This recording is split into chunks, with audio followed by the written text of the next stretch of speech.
वीजे के बगैर दो मुल्कों में जाना खतरनाक हो सकता है। ड्राइवर ने कंधे उचकाकर जवाब दिया। सोहेल मकसूद ने हैरान होकर पूछा, क्या मतलब? तमाम स्याह हमारे सामने जा रहे हैं। ड्राइवर ने हंसकर जवाब दिया, लेकिन उनमें कोई पाकिस्तानी नहीं है।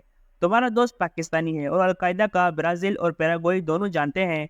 मैंने सुनकर ठेका लगाया और आगे चल पड़ा। हमारा ड्राइवर भी कंधे उचकाकर पीछे पीछे चल पड़ा। ड्राइवर का नाम मारियो था और वो एक रवायती अर्जेंटाइनी था। साफ सुथरा, महजब, गुफ्तगू का रसिया और कानून का पाबंद। हम इसके साथ अगवासू के आबशार देखने गए थे। अगवासू रेड इंडियन ज़बान का लफ्ज़ है जिसकी माने है बहुत ज़्यादा पानी। यह शहर अर्जेंटाइन के शुमाल में ब्राज़ील और पैराग्वे के बॉर्डर पर है। यह शहर दुनिया की सबसे बड़े जंगल अमेज़न का नुक्ता इंतहा है। अमेज़न यहाँ पहुँचकर ख़त्म हो जाता है, ताहम यह ख़त्म होते होते ब्राज़ील, अर्जेंटाइन और पैराग्वे तीन मुल्कों को 350 आबशारें दे जाता है। पानी की ये धारें दर्जन भर दरियाओं से निकलती हैं और शोर मचाती हुई मैदानों में जा गिरती हैं। अगवासू तीन मुल्कों की सरहद भी है। इसकी एक साइड पर ब्राज़ील, दूसरी पर पैराग्वे और तीसरी पर अर्जेंटाइन है। अगवासू की आबशारें दुनिया की सबसे बड़ी आबशारों में शुमार होती हैं और ये तीनों मुल्कों को हर साल अरबों डॉलर कमा कर देती हैं। अर्जेंटाइन ने जंगल में आबशारों के ऊपर लोहे के वॉकवे बना रखे हैं। हज़ारों लोग रोज़ाना आते हैं, टिकट खरीदते हैं और वॉकवे से होते हुए घने जंगल से गुजरते हुए आबशारों के ऊपर पहुंच जाते हैं। ब्राज़ील ने अपने साइट पर हेलीकॉप्टर और क्रूज सर्विस शुरू कर रखी है। स्याह $150 अदा करके हेलीकॉप्टर से आबशारें देखते हैं और फिर क्रूज में सवार होकर आबशारों के नीचे कुदरती पानी के शावर लेते हैं। जबकि पैराग्वे ने आबशारों के नीचे गार बना रखे हैं और पानी के साथ होटल और रेस्टोरेंट खोल रखे हैं। यूँ तीन मुख्तलिफ मुल्कों में मुख्तलिफ किस्म की सियाहती सरगर्मियाँ चलती हैं। बॉर्डर पर सख्ती नहीं है, लिहाजा स्याह टैक्सी पर एक मुल्क से दूसरे मुल्क आते जाते रहते हैं। हमने ब्यूनस आयर्स अर्जेंटाइन का दारुल हुकूमत से मारियो का इंतज़ाम कर लिया था। वो एक कारीगर शख्स था, टैक्सी भी चलाता था, होटल और रेस्टोरेंट भी, और साथ साथ करेंसी का काम भी करता था। ब्यूनस आयर्स से रोज़ाना 12 फ़्लाइट्स अगवासू जाती हैं। ये इंटरनेशनल एयरपोर्ट है जहाँ से आप ब्राज़ील, पैराग्वे, यूरुग्वे और बोलिविया भी जा सकते हैं। दारुल हुकूमत से अगवासू के लिए 1.25 घंटे की फ़्लाइट है। शहर साफ़ सुथरा और दरमियानी साइज़ का है। चारों तरफ घना जंगल है। मिट्टी सुर्ख और चिपकाव है। जूतों और टायरों के साथ चिपक जाए तो पीछा नहीं छोड़ती। मारियो ने बताया, ज़मीन में आयरन की मिकदार ज़्यादा होने की वजह से मिट्टी का रंग सुर्ख है। जंगल में गीदड़, चीते, खरगोश, हिरन, रेनू और अकाब हैं। लिहाजा पुलिस स्याहों को जंगल में नहीं जाने देती। सड़क ऊंची नीची और नाहमवार है। फिजा में ताज़ा कटे हुए चारे जैसी खुशबू रहती है। एयरपोर्ट से शहर जाते हुए रास्ते में रेड इंडियंस के गांव भी पड़ते हैं। इंडियन इंतहाई अफसोसनाक और गुर्बत से लचड़े हुए ज़िंदगी गुजार रहे हैं। इनके देहात में कीचड़, बीमारी और असद के सिवा कुछ नहीं। ये लोग कभी इस सारी ज़मीन के मालिक थे, लेकिन फिर कोलंबस ने अमेरिका दरियाफ्त कर लिया। यूरोपीय लोग आए और ये अपने मुल्क से महरूम होते चले गए।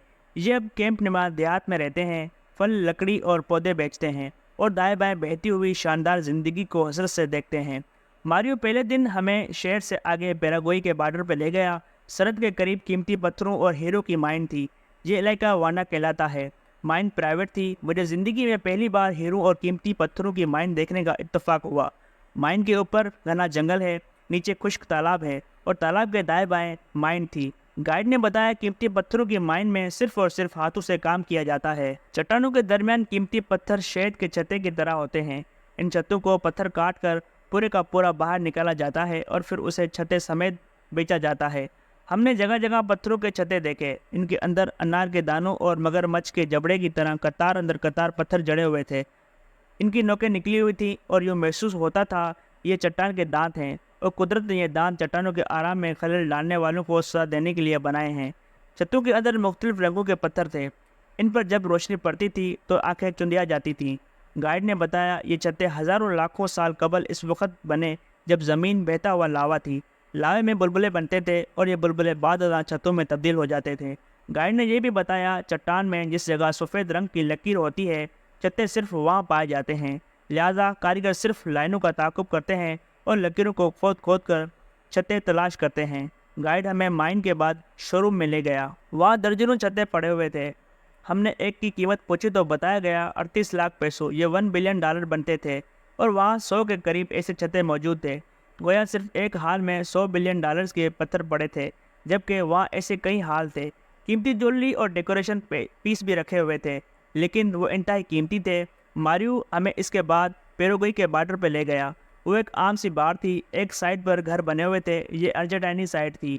इसके साथ दरिया बह रहा था और दरिया की दूसरी तरफ पैराग्वे था। हम सरहद पर चलते चलते नीचे दरिया तक आ गए। वहाँ एक नौजवान मछलियाँ पकड़ रहा था।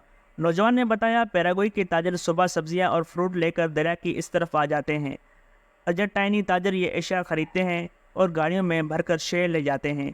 सुबह यहाँ मंडी का समय होता है। हमने पूछा, क्या हम यहाँ से पैराग्वे जा सकते हैं? इसका जवाब था, आप अगर सुबह आ जाएं तो सब्जी और फ्रूट के बहरी जहाज में बैठकर जा सकते हैं और 1-2 दिन रहकर बेशक वापस आ जाएं।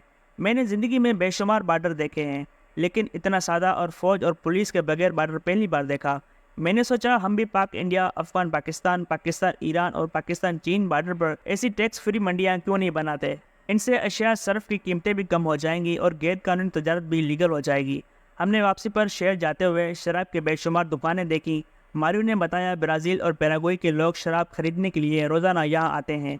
अर्जेंटाइन की शराब क्वालिटी में बेहतर और सस्ती है और ये हमसाया मुल्कों में मकबूल भी है, इसलिए अगवासू में सैकड़ों स्टोर्स हैं। हमने रास्ते में पेट्रोल पंप्स भी, गाड़ियों की कतारें भी देखी।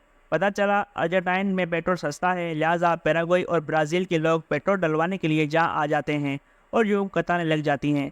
अगवासू सियाहती टाउन है। शहर में होटलों की 30,000 कमरे हैं। लोगों ने अपने घरों में भी 1-2 कमरे किराए के लिए रखे हुए थे। आप किसी भी घर या फ्लैट में जाकर किराए पर कमरा ले सकते हैं, लेकिन इसके बावजूद कमरा मिलना मुश्किल हो जाता है। हमें भी कमरे के लिए ठीक ठाक फुहारी बर्दाश्त करना पड़ी। बहरहाल कमरा मिल गया। हमारा होटल सरहद पर वाक़ था। हमें कमरे की खिड़की से ब्राज़ील का पुल और पैराग्वे का बड़ा सा व्हील झूला नज़र आता था। हमारा अगला दिन आबशारों के लिए वक्फ था। मारियो का कहना था, आप अगर तीनों साइड्स देखना चाहते हैं तो फिर सुबह 7:30 बजे निकलना होगा।